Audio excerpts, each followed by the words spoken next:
علم کا لازمی نتیجہ یہ ہے کہ بندہ اللہ سے ڈرنے لگ جائے، خشیت الہی کا جذبہ پیدا ہو جائے۔ اور اگر علم حاصل کرنے کے باوجود بھی خشیت الہی پیدا نہیں ہوئی تو وہ علم نافع نہیں ہے۔ وہ علم معلومات کا ذخیرہ تو ہے، لیکن العلم نور فی قلب المومن، جو فرمایا گیا علم مومن کے سینے کا اجالا ہے، اس کے قلب کا نور ہے، اس کے باطن کی روشنی ہے۔ تو یہ وہ علم نہیں ہے جو اس کے من کا چراغاں ہو، جو اس کے اندر کی روشنی کا سبب ہو۔ تو وہ علم ہی نہیں ہے جو اللہ سے جوڑتا نہیں ہے، جو اللہ کی خشیت، اللہ کا خوف، اللہ کے احکامات پر عمل پیرا ہونے کا جذبہ نہیں دیتا ہے۔ تو کہا انما یخش اللہ من عبادہ العلماء۔ حضرت امام غزالی علیہ رحمہ نے بڑی خوبصورت بات کی۔ آپ نے 4 مراتب بیان فرمائے۔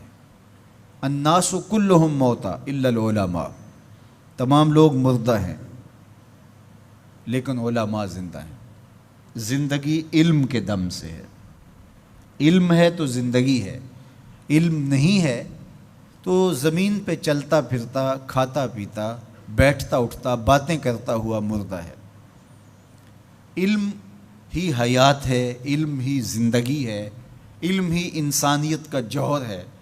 جس طرح آسمان پہ آپ کو ستارے چمکتے ہوئے نظر آتے ہیں، زمین کے ستارے اہل علم ہیں، ان کے دم سے ظلمتیں چھٹتی ہیں، نور پھیلتا ہے اور بزم عالم کہکشاؤں کی طرح سجی ہوئی دکھائی دیتی ہے۔ علم کے چراغ بجھ جائیں تو دنیا کے اوپر اندھیرا چھا جائے۔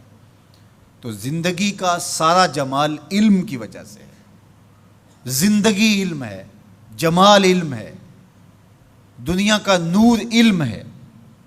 سارا چراغاں، ساری کہکشائیں، سارے اجالے، ساری روشنیاں، ساری کنادیل علم اور علماء کی وجہ سے ہی ہیں۔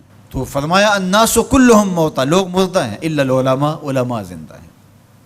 اب علماء تو خوش ہو گئے کہ ہم زندہ ہیں، طلباء بھی خوش ہو گئے کہ ہم زندگی اور نور حاصل کر رہے ہیں۔ لیکن امام غزالی نے دوسری بات کی، والعلماء کلہم نیام الا العاملین، علماء سوئے ہوئے ہیں، جاگتے وہ ہیں جو اپنے علم پہ عمل بھی کرتے۔ جو نیند ہے، النوم اخت الموت، یہ موت کی بہن ہے۔ علماء ہیں تو زندہ، لیکن اگر عمل نہیں ہے تو وہ آغوش نیند میں ہیں، زندگی سے فائدہ ہی حاصل نہیں کر رہے۔ زندگی سے فائدہ تو زندگی کی لذات سے متمتع ہونا ہے، آنکھوں سے نظارے دیکھنے ہیں، کانوں سے نغمے سننے ہیں، زبان سے ذائقے چکھنے ہیں، دوستوں سے باہم ملاقاتیں کرنی ہیں۔ تو جب بندہ زندہ ہوگا تو یہ سب کچھ ہوگا، اور اگر زندہ ہے لیکن سویا ہوا ہے، بے ہوش ہے، کومے میں پڑا ہوا ہے، تو پھر وہ یہ سب کچھ حاصل نہیں کر پاتا۔